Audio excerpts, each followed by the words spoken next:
Hey there, fellow Narragagers. So today, I'm here winterizing a 58, and I'm going through and taking everything apart and getting rid of all the water. And I've posted another video about that. But I want to talk to you about something else. As I was thinking about this project, um, and I've known that it's inspired a few others to try to do something like this, which is great. I love that. I mean, I think the future of rail preservation really is in these smaller locomotives, because this thing here, up and running, I can run this thing all day long for $50. A little bit of coal, some water treatment, a few lubricants. I mean, it's not that expensive, and you can have just as much fun with this thing, with a lot less drama than you can with one of the big mainline engines. I heard it costs like $10,000 to run one of those big engines for a day. And then, of course, you've got months of planning ahead of time and organizing trips and all that. That's a lot of work just to run for a few weekends. Uh, this one here, we could decide, hey, we want to fire up the engine this afternoon, and 2 hours later, you got a fire in it, and you got steam pressure, and you're running up and down the track. So, and there's a lot of these little engines out there that are just sitting on display somewhere or in the back lot of a museum. That we restored this one for $50,000.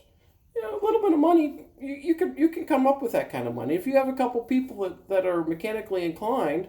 Yeah, I think you could probably restore one. There's quite a few knowledgeable people out there to consult with on doing proper boiler repairs and proper repairs for locomotive as well that you could feel free to contact and ask questions to. And you can have something that's going to be operational, and you're taking this hulk of a little Porter or a Vulcan or something out of a park and turning it into something that's operational. And I definitely think that's where the future of steam railroads is going in this country. But the other thing is, I did this project in 5 years, and I started it when I was 42 years old. Of course, for the last 20 years before that, I had this place here, the Youngstown Steel Heritage Museum. Of course, we have this large stationary steam engine. We've had quite a few, other things we've taken care of over the years. So I didn't really start in this project from scratch. I started with an existing facility that already had tools and had supplies and equipment.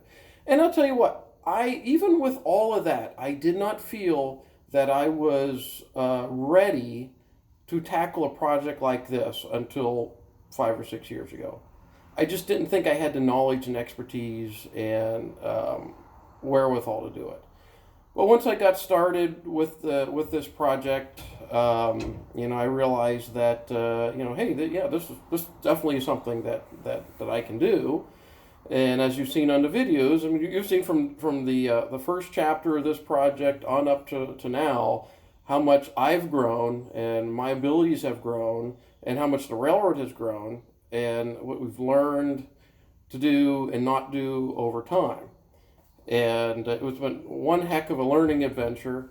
And I highly recommend that everybody take on a project that's just a little bit beyond what you think you can do, and then grow yourself into that project, so that by the time you've got it done, built, you've you've added to your abilities as a person.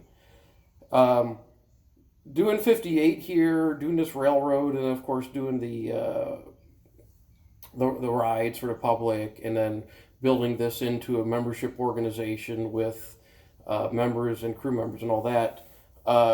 It's gone far beyond the original scope of what I wanted to do. I just wanted to restore a steam locomotive. Wasn't really thinking about the rest of it. But now that we have, this has become so much more than just this locomotive. It's about building a narrow gauge railroad. It's about promoting railroad preservation. It's about giving Northeast Ohio a place where rail fans, rail enthusiasts, people interested in mechanical things can get together and do something interesting. We don't have another operating steam locomotive within 3 hours of here. We have Hocking Valley Scenic, Cedar Point, and then the Everett Railroad. Well, you're not going to get in and do anything in the locomotives at the Everett or at Cedar Point. You may be able to go down and volunteer and help at the Hocking Valley, but still it's going to be rather limited. You come up here to Youngstown, and we're looking for good people to come up here and participate, and before you know it, you'll be in the cab learning how to run this thing. I think we've got a lot of opportunities for people who are interested in doing this, and that's what I'm trying to grow that into.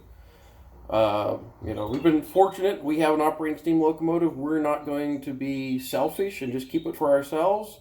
If you come out and you show that you have an interest in wanting to do this, want to help out, work on the locomotive, then we're not going to push you away. But the one other thing point I wanted to make, and earlier I touched on this, is that starting this project 6 years ago, is that other people who want to do a project like this, and you want to find a locomotive and restore it, maybe you watch the videos and you think, oh, look, that guy could do it, we can do it. Yeah, you can, but you got to have the right mindset for this. Realize there's a concept called delayed gratification that seems to be lost in this world today. And that's the idea that you can't just get to where you want to go right now. And that you might take years and years of work to get to what your goal is. And nothing in this society teaches delayed gratification. If anything, it's the other way around. If you don't have it immediately, oh, my phone's taking too long to load up. Oh, I can't get everything I want right now. Because I'm a human, I deserve to have everything right now. No, you don't. You don't deserve anything. If you want it, go out there and work for it and get it. I started doing this stuff 20-some years ago, and it took 20-some years to get to the point to have what we have now. And that's been a lot of learning, a lot of working to make money, and really the most important asset I had of this project was I knew what delayed gratification was, and I was willing to stick it out. A lot of stubbornness was involved in this, and a lot of being willing to accept small victories on your journey. You're not going to start from nothing and have an operating locomotive the next year. You're going to start at nothing, then you're going to get it moved, then you're going to find a place to put it, then you're going to get some tools to work on it, then you're going to do the first part, then the second part, and the third part, and the fourth part. And every one of those little things is the victory. That's what you're working towards. Don't look at the ultimate goal. That's off in the distance. Focus on getting this done, getting that done, getting this done. And the next thing you know, before you know it, it's all done. Yeah. So a lot of restoring one of these things has a lot to do with mindset. How you approach it mentally is the most important thing. Anybody can go out and learn how to wrench on these things, well, for the most part. But unless you have that mindset, it's not going to happen. And assuming you've got that mindset, what's the next most important thing? Well, that would be, let's say, having the ability to do it. Facilities-wise, tools, have a place you can work on it inside. Have a building where you have tools.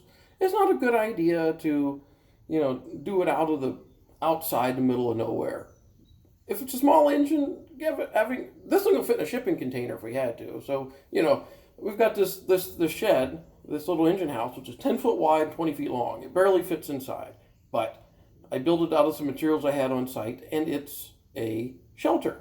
I can put stuff in it, I can lock it up at the end of the day, and the locomotive's inside. So you need a place to do that. Secondly, the ground you're on. Own it. Own your property. My God, people.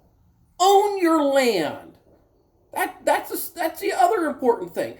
Don't go and get in bed with some government agency or some other group or something. Own your land.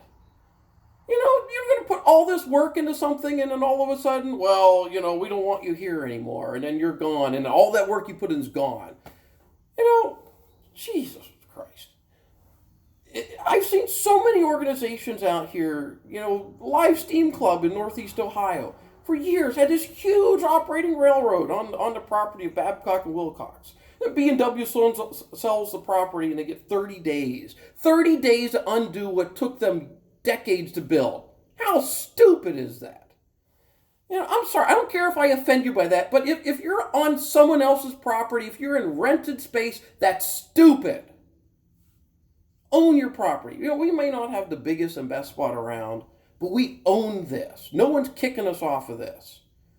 And if you don't do that, then you deserve whatever you get. And you're not going to find that I'm going to support you if you don't have a plan to have your own home.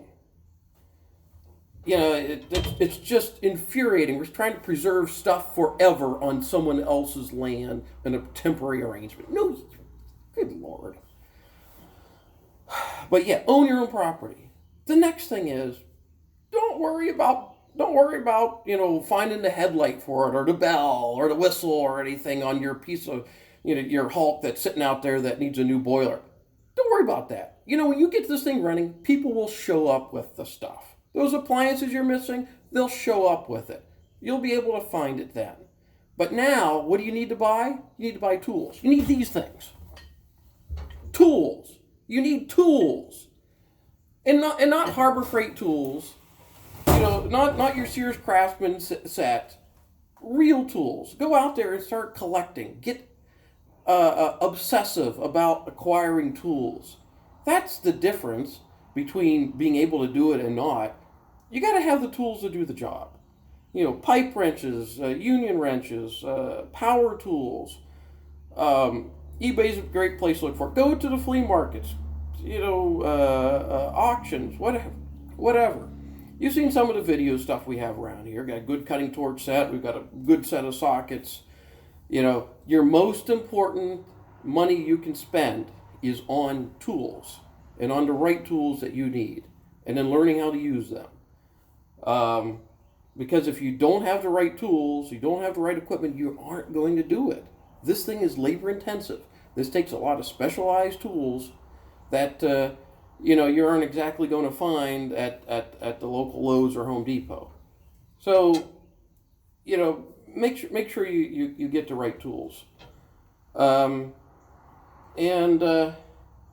don't know why I'm going on this rant today, but it was just a bunch of things I was thinking about. And I thought I'd share it with some of you that, these are at least my thoughts on restoring a steam locomotive and doing a project like this. But, make sure, delayed gratification, that you understand and embrace that concept. Secondly, own your property. Third, have a building to put it in. It doesn't have to be, it doesn't have to be the Age of Steam roundhouse, but it has to be something so that the weather isn't destroying what you're working on. And, and have the right, and have tools that you need to use. And lastly, hey, if you want to work on a project, I'm here. I'm easy to contact. There's other people out there that have a lot of knowledge. A lot of us do this stuff because we love it, and we want to see more locomotives restored. We want to see this stuff taken care of. We want to see them cosmetically restored too. If you can't restore it to operation, please don't let it rot away outside. Good Lord, don't let it rot away. They don't make these anymore, with the exception of a 440 and a Penske T1. So, take care of what we have. Get out there. You can at least paint. Put some paint on it. Do something. Just don't let them rot away. And that's the last thing I want to talk about here. There's this mindset that there's two types of steam locomotives. There's the one that runs, and everybody loves the engine that runs. Then there's the one that doesn't run, and nobody acknowledges that they exist. If you can't build a fire in it, who cares? Don't screw with that thing. Don't paint it. Don't look at it. Don't take care of it. Don't do anything. Just leave it over there. Oh, but the one that runs, oh yeah, blah, blah, blah, blah, blah. Take care of all the steam locomotives. All right? The ones that run, the ones that could run someday, the ones who will never run again, they are all deserving of our time and effort to take care of. Because a steam locomotive is a horrible thing to waste. So, take care. I'll be talking to you soon.